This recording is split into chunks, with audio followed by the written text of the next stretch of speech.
Two books we're going to be looking at today. The first one is The Moon and Sixpence by Somerset Maugham. And Somerset Maugham, of course, wrote novels and short stories. Really, in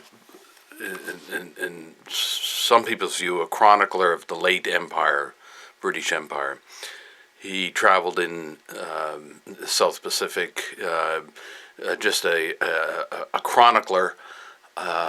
His notebooks are filled with really interesting how he came to write his stories, based upon real people, extrapolating from their meetings. Fascinating, very good writer. Anyway, The Moon and Sixpence is about a fellow, an artist called Strickland, and he is based upon Gauguin, the painter, although for our purposes he'll remain Strickland. Anybody who knows the history of Gauguin can follow this up, because the trajectory is much the same, the ending in Tahiti is much the same, but it's not that so much as it is an inquiry by the narrator of the book into the actions of Strickland. And this is interesting because if you tend to think of somebody as being heroic in the pursuit of their artistic vision, you would have to defend Paul Gauguin, or Robert Strickland. And Robert Strickland, of course, has done everything that the actions he did, like abandoning his family and leaving his job and forsaking his place in his society to pursue his artistic vision. Some of those actions used to be called the actions of a cad. Only a cad would do something like that. And so this man, the narrator, tracks him down and to find out the rationale. And in that tracking down, the reader comes to see what it is that, or how it is that Gauguin has only the principle of art. Everything else he is not swayed by. He was a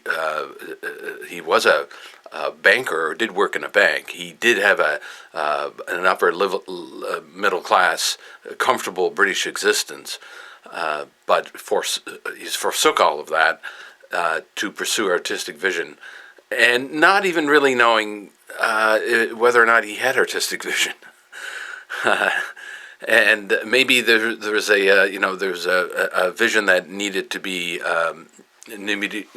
brought forth. He wasn't an artistic prodigy or anything like that. So this has sort of been this novel could be seen as almost a testament for those who are seized by a vision and will pursue it at any costs, and will forsake comfort and embrace a Spartan existence, a foreign country,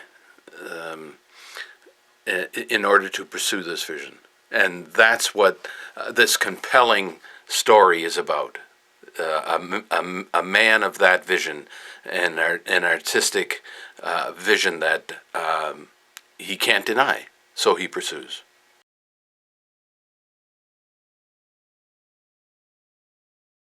The second book is a little classic.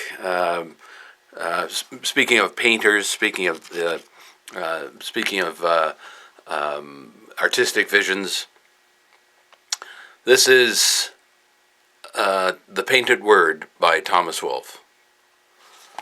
Tom Wolfe was a journalist, just recently passed, not long ago, And he wrote a number of novels. Bonfire of the Vanities would be one you may recognize, made into a movie. Of course, the book is much better than the movie. And he wrote all sorts of 60s novels. Sorry, I beg your pardon. Sort of documentary novels, and helped form the new journalism, along with other writers like Hunter S. Thompson. So Tom Wolfe was a wit and an investigative journalist who brought the personal into journalism, or helped bring it. And so you have documentary novels. He had something to do with that, and nonfiction, literary nonfiction. Anyway, so this book is a little book in his corpus, very small but very powerful. And what he says in The Painted Word, he looks at modern painters, and he looks at modern painting and all the isms like flatism and pop art, op art, all of this, and he exposes it as an illustration to a text. And that's where the painted word comes in. You have to have the text. Before modern art came in, you didn't have to have the text. Gauguin, you don't have need to have a text for Gauguin. But when modern art came in, you had to have a text, a theory to understand the art. You had to be brought into the Holy of the Holies by understanding the theory. And if you stood out and looked at op art and said, what a bunch of junk, you were not one of the anointed. You do not have the theory.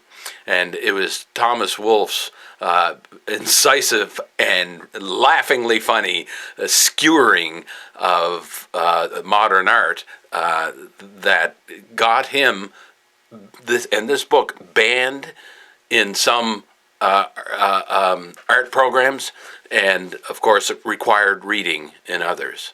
So if you want a short, punchy little introduction to modern art, you can do no better than The Painted Word by Tom Wolfe.